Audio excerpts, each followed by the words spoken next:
One of those days, when it rains unceasingly and I have to hurry up in the subway to catch the bus to go to my workplace.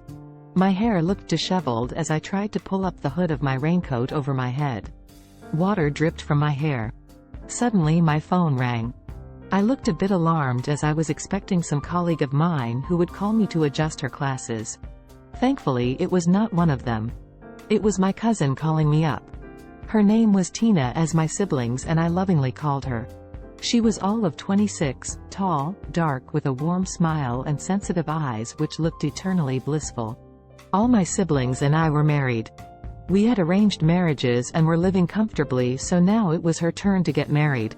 She was working as a receptionist in a hotel located near the airport. Diddy bye, I have married. So who is the lucky guy? His name is Krishna. He is a driver by profession. He drives his uncle's car, who happens to be my boss. Her ecstatic voice made me shudder. I could no longer keep track of what she was uttering. A driver by profession, my cousin had committed a blunder. What more could I say when there were so many young men with lucrative pay packages who were interested in her? She had chosen a taxi driver over them. So, where are you staying? In my in-laws' place. Take care. I ended abruptly. There were pangs of despair pricking in my heart.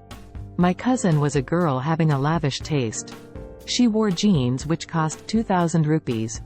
My uncle happened to be a LIC agent, who had spent all his money on his dear daughter's education and upbringing. He was a man of strict principles.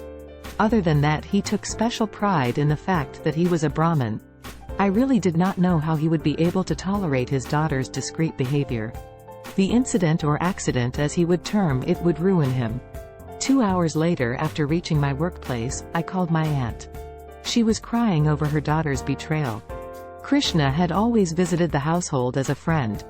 Never had my aunt suspected anything existing between them other than friendship. She would be doubly accused by her husband now. First, for trusting her daughter unquestioningly. Next, for hiding the affair from her husband. My uncle would never understand her wife's naivete. A squalor would perpetuate now. A big fight would break up in the house. My thoughts jammed in. I worried about my cousin's future. The day went on as usual. Although melancholic, I trudged my way to most of my classes with my chalk and register in hand. I shouted hoarsely like a professor in engineering college is supposed to do.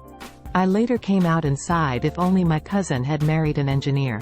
I spent 3 or 4 days quietly without talking with anyone.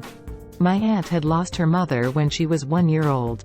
Probably she deserved better in life, I thought, rather than seeing her daughter getting married to a low-caste taxi driver. I am a typically convent-educated person, so my schooling had taught me restraint rather than getting involved in fits of passion. I supported my aunt over my cousin. Autumn leaves. I sarcastically meditated on her sudden marriage to this boy. 2. Since Tina's marriage, 1 week had passed now. I had tried to hold all my premonitions regarding their marriage. My uncle was an angry and emotionally devastated man. Tina knew her marriage would not be accepted easily by her family.